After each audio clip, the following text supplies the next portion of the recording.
사도행전 11장 25절부터 읽겠습니다.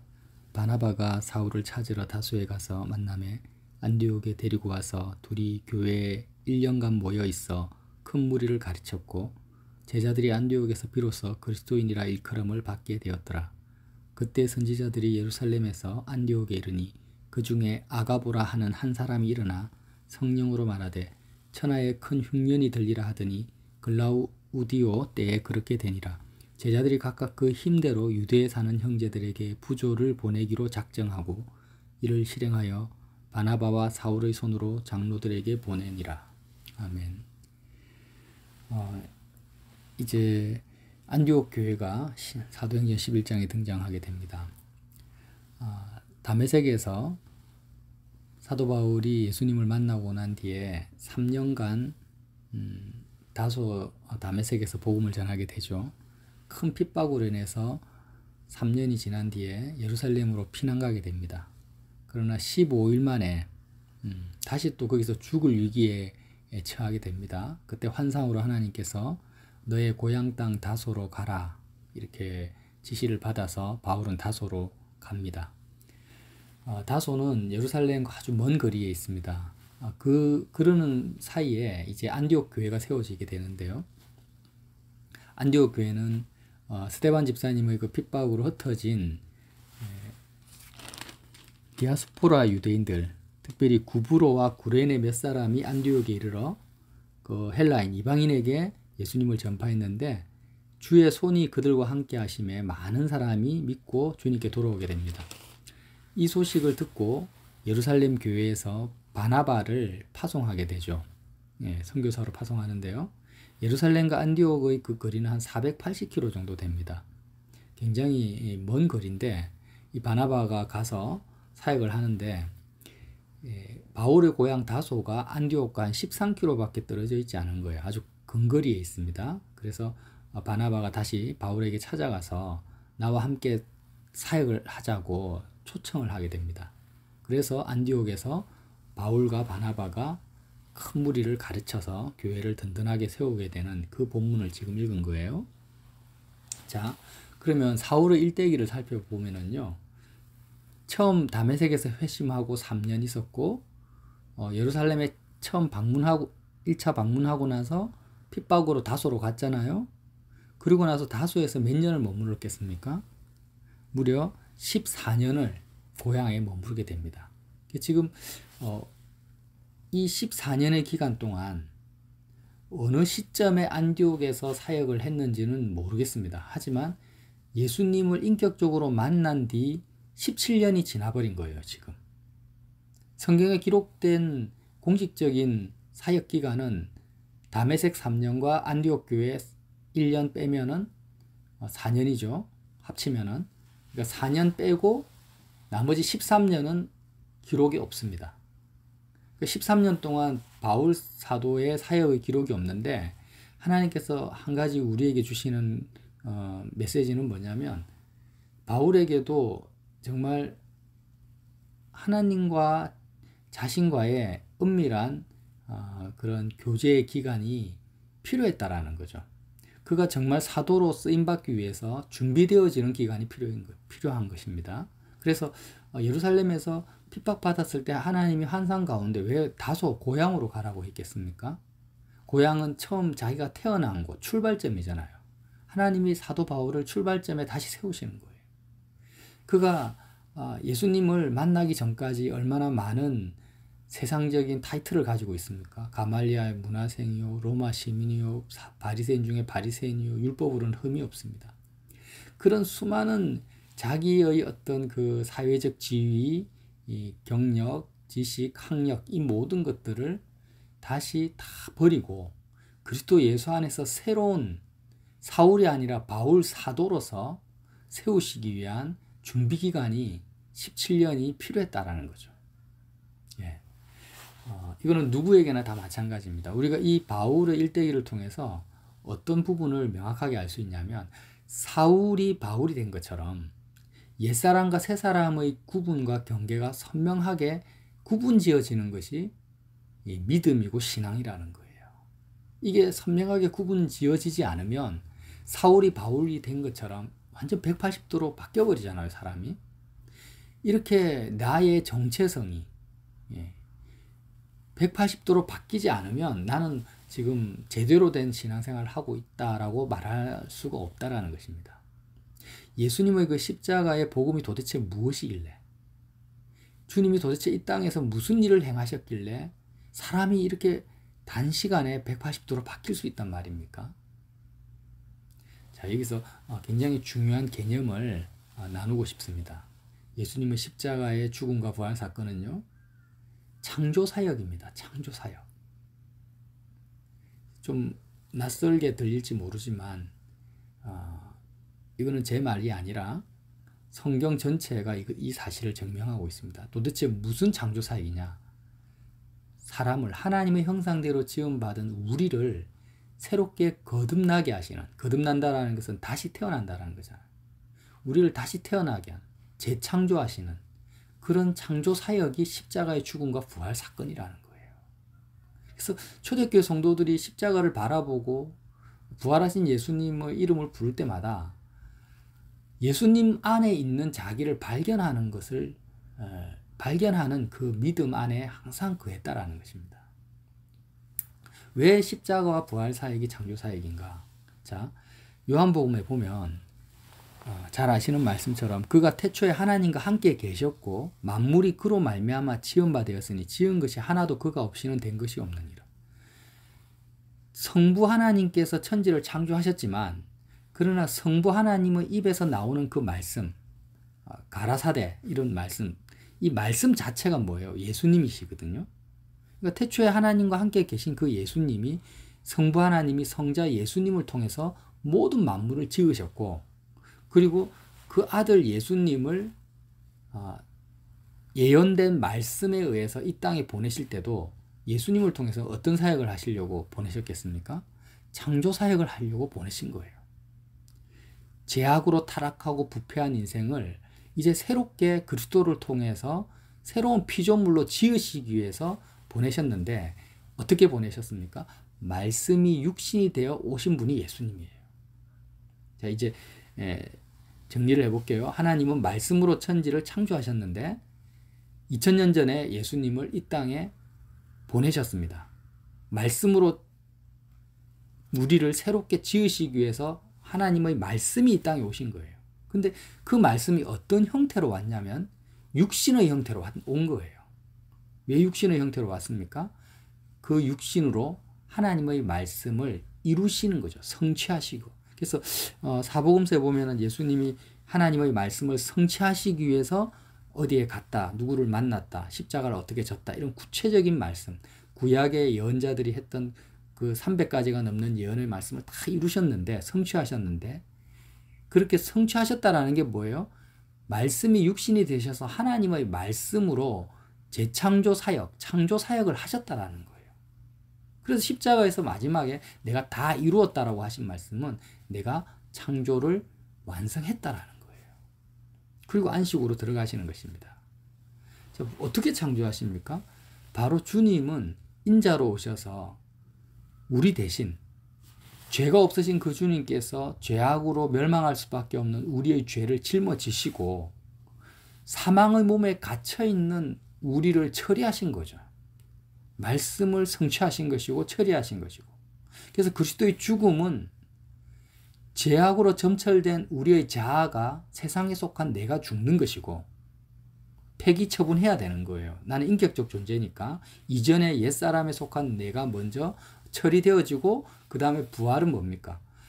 나를 새롭게 지으신 거예요. 그리스도 예수 안에서. 이해가 되시죠? 그러므로 우리가 십자가의 죽음과 부활 사건을 바라볼 때는 반드시 재창조된, 거듭난, 새롭게 된 나를 발견하는 것이 마땅한 것입니다. 그리스도의 죽음과 부활 사건을 보면서도 예수 그리스도 안에서 새롭게 거듭난 나를 발견하지 못한다면 그는 예수님을 말씀으로 받아들이지 않는 거죠. 창조주 하나님으로 믿지 않는 것입니다. 바울은요, 사울 때 자기를 끊임없이 자기 자신을 발전시켜 왔습니다. 사람이 태어날 때는 누구 할 거 없이 알몸으로 태어나잖아요. 아무것도 가지고 오지 않습니다. 물론 부모가 부자다, 뭐 대학 교수다 이러면은 본인도 혜택은 받겠죠. 그러나 그런 환경적인 요인 말고 인간의 존재 자체만을 본다면 모두가 다 공평하다라는 거예요. 왜? 알몸으로 태어나니까. 근데 알몸으로 태어난 이 인생들이 하나님이 똑같은 출발선상에 태어났는데 다 어떻게 합니까? 자기가 가지고 있는 여러 가지 역량, 부모, 재산, 학벌 이런 모든 것을 총동원해서 자기 자신을 계속 발전시켜 가는 거예요. 그래서 열심히 공부한 사람은 교수가 되고 변호사가 되고 판검사가 되면 어떻게 합니까? 사람들한테 자신을 소개할 때 나는 검사입니다, 변호사입니다, 교수입니다 이렇게 소개를 하게 되는 거예요. 자신의 정체성이 바뀌어버립니다. 무엇으로 바뀝니까? 이 세상에 존재하는 자기에게 유익하고 이득이 된다라는 것들로 자기 자신을 치장하는 거예요. 발전시킨다라고 표현하죠. 그래서 결국에는 자아 성취를 위해서 알몸으로 태어났는데 더 나은 자아를 계속 업그레이드 시키고 발전시키면서 지금 현재의 나라는 존재가 있는 거예요. 모든 사람들이 그렇게 지금 존재하고 있죠.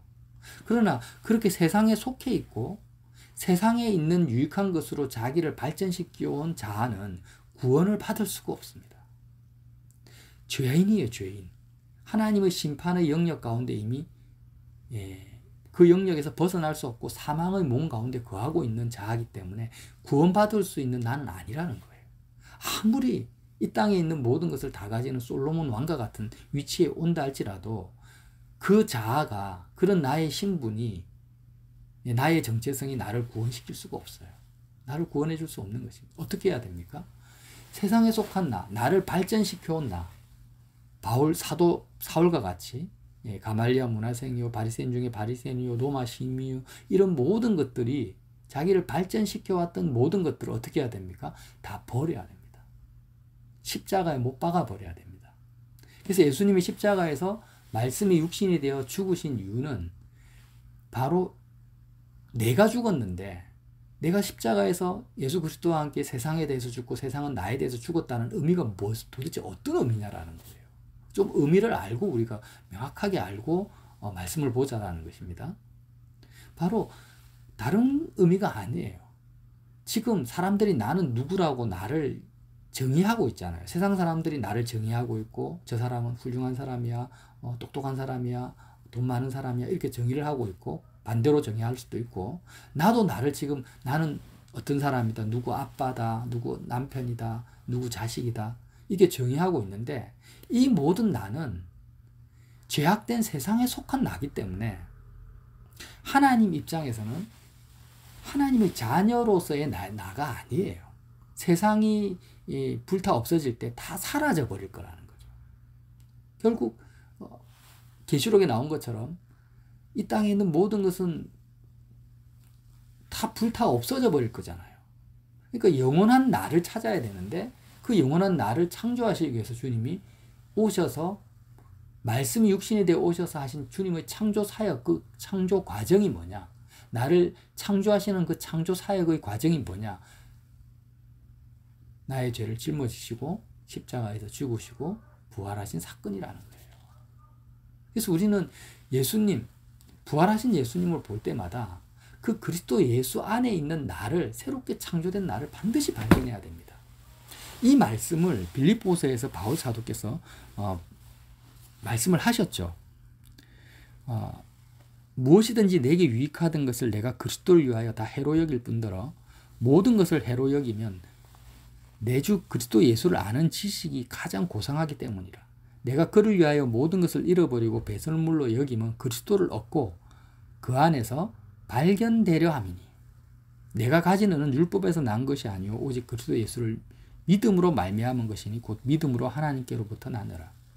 예. 자, 바울은 예수님을 만나기 전에 이런 세상에 속한 자아를 몰랐습니다. 도대체 자신이 어떤 존재인지를 몰랐어요. 율법을 내가 열심히 지키고 행하면 완벽하게 행하면 구원을 이룰 수 있다라고 생각한 거예요. 그래서 자기가 가지고 있는 모든 것을 총동원해서 하나님을 열심으로 섬기는 쪽으로 자기를 발전시켜 왔습니다. 예, 율법과 학식과 가문과 모든 것을 총동원했죠. 그렇게 자기를 발전시켜 온, 그것도요, 하나님을 사랑하기 위해서 발전시켜 온 그 자아가 어떻게 했습니까?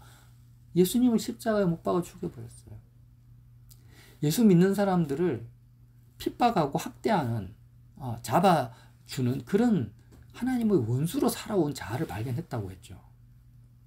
그러니까 인간은 아무리 본인 스스로 좋은 입장에 우리가 교육을 잘 시켜가지고 아이들에게 훌륭한 사람이 되고 유익한 사람이 되고 본인 스스로도 그렇게 노력한다 할지라도 인간이 도달할 수 있는 한계는 뭐냐? 하나님의 원수 이상이 될 수가 없습니다. 그런 사망의 몸에 갇혀있는 죄에 끌려다니는 사로잡혀 있는 자아를 발견하는 것이 인간이 할 수 있는 최고의 깨달음이에요. 노자나 공자나 석가나 소크라테스나 그걸 발견한 거예요. 아, 인간은 아무것도 모르는 존재구나. 인간의 한계를 발견하는 것이 인간이 할 수 있는 최고입니다. 그런데 이제는 어떻게 해야 됩니까? 내가 뭘 하려고 내가 나를 발전시키려고 하지 말고, 그렇게 발전시킨다라는 것은 예수 그리스도의 십자가의 공로를 내가 전혀 받아들이지 않고 있다라는 거죠. 주님이 이 땅에 오셔서 나를 위해서 행하신 일, 나를 창조하신 나를 그리스도 예수 안에서 발견하기 위해서는 어떻게 해야 되느냐? 여태까지 나를 업그레이드 시키고 발전시키고 시키는데 핵심적으로 쓰였던 여러 가지 유익하던 것, 내게 유익하던 것, 이 모든 것을 해로 여겨야 돼요. 해로 여기고 또 어떻게 해야 됩니까? 모든 것을 잃어버려야 됩니다. 내가 붙잡고 있는 것, 사업하는 사람분이 나는 사업가다, 나는 사장이라는 정체성을 붙들고 있으면은요, 예수님이 십자가의 죽음과 부활을 통해서 창조하신 자아를 발견할 수가 없어요. 나는 대한민국 국민이다, 나는 박씨 무슨 가문 몇 대 손이라는 정체성을 꽉 붙잡고 있고 거기에서 마음이 떠나지 않는다면 나는 주님의 그 사역 안에, 주님의 창조 사역 안에 있는 나를 발견할 수 없다라는 것입니다. 그래서 바울이 왜 모든 것을 해로 여기고 잃어버릴 필요가 왜 있습니까? 그런 걸 더 동원해서 복음을 더 전하면 되지. 왜요? 그리스도 안에서 발견되어지기 위해서. 이게 구원이라는 거예요. 구원은 다른 것이 아닙니다. 매일매일 우리가 이 땅을 살아가면서 사람들이 나에 대해서 여러 가지 평가를 합니다. 저 사람은 뭐 성격이 좋네, 어떤 사람이네. 그러나 그 사람들이 말하는 나는 세상에 속한 나예요. 그죠? 세상 것들을 얼마나 많이 가지고 있냐, 못 가지고 있냐, 그 나예요. 사람은 사람의 외모를 보죠. 그러나 하나님은 우리 사람의 외모를 보지 않습니다. 나도 나를 볼 때 어떤 관점으로 나를 봅니까? 세상에 속해 있는 나를 내가 보고 있고 그런 나를 내가 받아들이고 행동하고 말하고 있다면 나는 세상 임금인 마귀의 권세 아래 여전히 머물러 있는 거예요. 그러니까 구원이라는 것은 세상 사람들이 말하는 나도 아니요, 그게 영향을 받아서 말하고 행동하는 것이 구원이 아닙니다. 세상과 상관이 없어야 됩니다. 하나님의 뜻과 하나님의 인격성만이 나를 통해서 나타나야 되는데, 그렇게 나타나려면 그리스도가 내가 죽고 그리스도가 나를 통해서 사시려면 그리스도 예수 안에 있는 나를 발견하지 않은데 어떻게 주님이 나를 통해서 합니까? 내가 나를 볼 때 세상에 속한 나를 내가 붙들고 있는데 어떻게 주님이 내 안에서 사실 수 있겠냐라는 거예요. 그래서 바울은 그 성경에 기록되지 않은 13년 동안 저는 그 바울의 고향 다소에서 그가 자기를 새롭게 발견하는 시간이 아니었겠는가, 그렇게 생각이 되는 거예요. 자, 우리가 낙심이 되고 힘들고 어렵고 부담스럽고 이런 그런 염려들이 왜 옵니까? 세상 안에 있는 자기를 보고 있기 때문에 그런 거예요. 근데 그 모든 것이 헛되고 헛된데 우리는 왜 여기서 벗어나지 못할까요? 왜 벗어나는 것이 그렇게 힘들까요? 왜 그렇습니까? 살고자 하니까 그렇죠. 죽고자 하지 않고 계속해서 이 땅에서 눈에 보이는 것 가운데 나에게 유익이 되고 내가 판단하는 거죠. 아, 이건 나에게 유익하다. 저게 없으면 안 돼. 예, 내 가정, 내 집, 내 재산, 내 인간관계, 이 모든 것들이 다 잘 갖춰져 있는 안정된 나를 계속 추구하고 있습니다. 그렇게 추구하는 가운데 내가 잃어버리고 있는 거 있죠. 예수님이 십자가에서 창조하신 나는 완전히 잃어버리고 있는 상태, 잊혀져 있는 상태라는 거예요. 예수님과 상관이 없습니다. 그래서 하나님을 내가 사랑한다, 예수님과 인격적 관계를 가진다라는 것은요, 그리스도 예수 안에 있는 나를 발견하는 거예요. 자, 조금 더 쉽게 말을 해볼게요. 결혼을 하잖아요. 결혼. 믿음의 비밀이 결혼의 비밀인데, 결혼을 하면 신부는 어떻게 합니까? 이전에 우리나라 같으면 성씨가 안 바뀌지만 서양은 성씨까지 바뀌어버리잖아요. 남편의 성을 따라서 이름이 바뀌어버려요. 그리고 이전에 있었던 친정집, 부모, 형제 다 떠납니다. 법적으로 떠나고 육체적으로 떠나고 정말 다 버리고 다 떠나서 새로운 가문에 새로운 남편 성씨를 따라서 완전 새로운 존재로 소속이 바뀌어버리는 거예요. 그렇게 될 때 남편과 하나가 되고 부부가 되고 그게 속해지는 거죠. 예수님이 우리의 신랑으로 오셨습니다. 그럼 우리는 어떻게 해야 될까요? 세상을 완전히 떠나버려야 돼요. 세상에 속한 나, 세상에서 유익하던 것, 나에게 도움이 됐다고 붙들고 있었던 것들을 전부 다 버리고 떠나고 해로 여기고 잃어버리고 배설물로 여기지 않으면 나는 예수님이 그리스도 예수 안에서 창조한 신부된 나를 발견할 수가 없는 거예요. 근데 사람들은 이 진리를 못 믿으니까 버리는 것이 아깝고 잃어버리는 것이 두려운 겁니다. 왜? 창조를 안 믿으니까. 예수 그리스도의 십자가의 죽음과 부활 사건이 뭔지를, 이거를 도대체 뭔지를 이해를 못하고 있는 거죠. 이 사건이 나와는 아무 상관이 없어요. 2000년 전에 주님이 나를 사랑하셔서 죽으셨다. 도대체 그게 뭐냐? 지금 21세기를 사는 나와 도대체 어떤 상관이 있느냐? 상관이 왜 없습니까? 엄청난 상관이 있죠. 그 안에서 내가 발견되어야 되는 거예요. 이게 발견되지 않으면 우리는 주님이 주시는 평강과 기쁨과 자유함을 누릴 수가 없는 것입니다. 자, 오늘 보면 아가보라는 선지자가 안디옥 교회 성도들에게 예언을 합니다. 성령을 통해서 성령께서 예언하시는 거죠. 이제 큰 흉년이 올 것이다. 큰 흉년이라면 이 시대로 말하면 뭐 코로나19나 경제 대공황보다 더 심각한 거예요. 그때는 먹고 사는 게 당장 문제가 되니까. 자, 그러면 기가 막힌 것이, 지금 만약에 누군가가 앞으로 1년 뒤에 이런 경제 대공황, 엄청난 흉년이 올 거라고 응답을 받았다면 그건 아주 고급 정보잖아요. 그러면 어떻게 하겠어요? 보통 사람들은 사재기 한다고 날릴 거예요.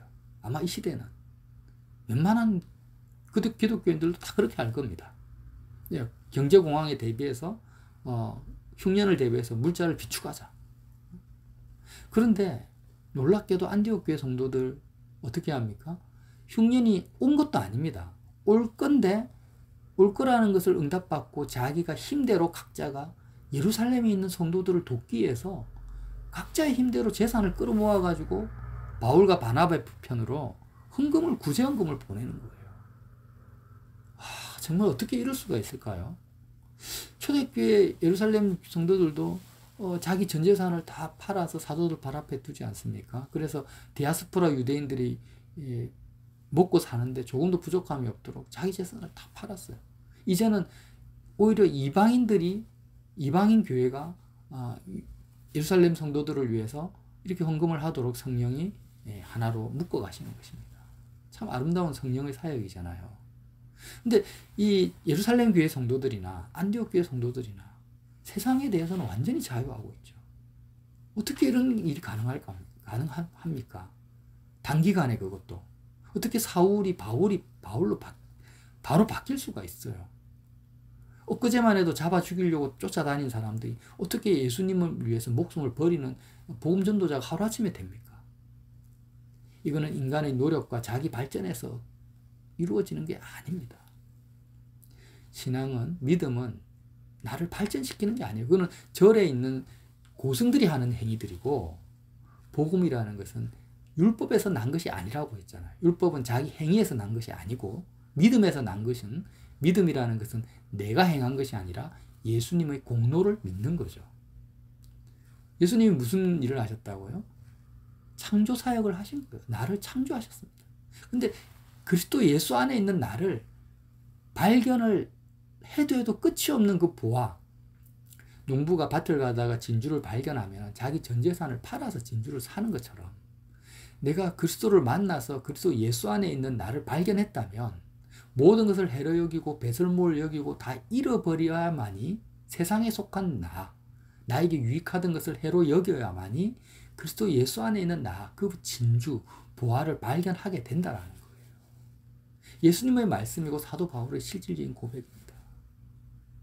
이렇게 자기를 발견할 때 어떤 변화들이 있습니까? 사울이 바울이 되고 안디옥 교회와 같은 성도들과 같이 흉년이 오는데도 불구하고 사재기하지 아니하고 하나님의 뜻대로 하나님의 사랑과 긍휼을 힘입어서 힘껏 구제할 수 있는 그런 변화된 삶, 세상을 초월하는 삶을 살 수 있다는 것입니다. 이 놀라운 복음의 비밀이 내 안에 이미 존재하고 있는 거죠. 이게 얼마나 복된 소식입니까? 사람들은 자기를 업그레이드 시키고 발전시키기 위해서 죽을 고생을 다 합니다. 그러나 우리는 하나님의 은혜로 살면서 그냥 예수님이 다 이루었다라는 그 나를 발견하기만 되는 거예요. 오히려 얻고자 하는 것이 아니라 잃어버리려고 하면 되고 배설물을 여기면 되는 거예요. 자, 역으로 한번 생각해 보자고요. 세상에 속한 나, 예를 들어서 회사에서 대기업에서 이사가 되었어요. 상무이사가 됐다. 군대에서 장군이 되었어요. 엄청난 자아 성취죠. 그런 나로 기뻐하고 즐거워하고 있고 그런 자아를 정체성을 붙들고 있으면요, 예수 믿는 사람이라 할지라도 예수님이 십자가 사건을 통해서 창조된 그 보화 같은 영원한 자신을 배설물로 여기는 행위라는 것입니다. 그것이. 내 자녀가 잘 됐다고 기뻐하고 내 자녀와 연관된 세상에 속한 부모로서 내가 박수치고 살면 예수 그리스도의 사역 안에 창조된 나를 쓰레기통에 집어넣는 행위라는 것입니다. 그게. 그래서 바울은 이 진리를 알았기 때문에 날마다 자기 십자가를 지고 모든 것을 해로 여기고 예수 그리스도를 아는 지식만을 가장 고상한 것으로 붙들고 예수님 안에서 자기가 날마다 새롭게 발견되어지는 기쁨 가운데서 살았던 것입니다. 그래서 저와 여러분이 이 바울의 일대기, 지금 사도행전을 지금 바울을 중심으로 지금 흘러가고 있거든요. 그래서 바울이 그 13년의 기간 다소 고향에서 사도로서 누구와도 이렇게 바울 서신을 살펴보면 다른 사도들과 그런 교제하지 않았다고 합니다. 교제하지 않았어요. 교제하지 않았다는 것은 뭘 말하냐면 독선으로 흘렀다라는 게 아니고 그런 사람의 외적인 것들을 동원해서 자기의 사도의 정체성을 찾은 것이 아니라는 거예요. 나는 베드로와 친해. 나는 사도 요한하고 같이 성경 공부를 하고 기도했어. 이런 식으로 정체성을 찾아서 사도가 된 게 아니라 그저 예수 그리스도 안에 있는 자기를 발견했는데 그 주님이 바울을 통해서 사도로 그 바울을 쓰신 것입니다. 주님이 세운 거죠. 우리도 각자가 각자의 모양대로 유일무이한 아름다운 보석과 같은 데가 감추어져 있어요. 감추어져 있습니다. 그 감추어져 있는데 그걸 발견할 생각을 하지 않고 계속 예배당을 출입하면서도 죽는 순간까지 세상에 속해서 화려한 나를 계속 구하고 찾으면서 살아가는 많은 정말 안타까운 현실이 펼쳐져 있는 것입니다. 지금. 그래서 다른 사람은 둘째치고라도 저와 여러분이라도 정말 주님의 그 창조 사역을 헛되게 하는 것이 아니라 다른 것을 발견할 필요 없습니다. 나를 발견하면 그리스도 예수 안에 있는 나를 발견하면 그 안에 하나님의 사랑과 은혜와 자비와 긍휼이 흘러 넘쳐 있는 그냥 다이아몬드가 단단한 금강선처럼 그 강도가 단단하잖아요. 뭉쳐져 있는 것처럼 그리스도 예수 안에 있는 내 안에 하나님의 사랑과 은혜가 단단하게 다이아몬드보다 더 단단하게 함축적으로 뭉쳐져 있는 것을 보게 된다는 것입니다. 하나님의 은혜죠. 기도하겠습니다. 하나님 아버지 감사합니다. 정말 그리스도 예수 안에서 발견되어지는 삶을 살지 아니하고 끊임없이 세상에 유익하던 것으로 나를 발전시켜 왔던 것들을 고백합니다. 주님, 이 모든 어리석음을 다 던져버리게 하시고 이제는 내가 모든 것을 배설물 여기고 해로 여기고 잃어버리는 것을 기뻐할 수 있는 믿음으로 나를 발견케 하여 주시옵소서. 예수님 이름으로 기도드립니다.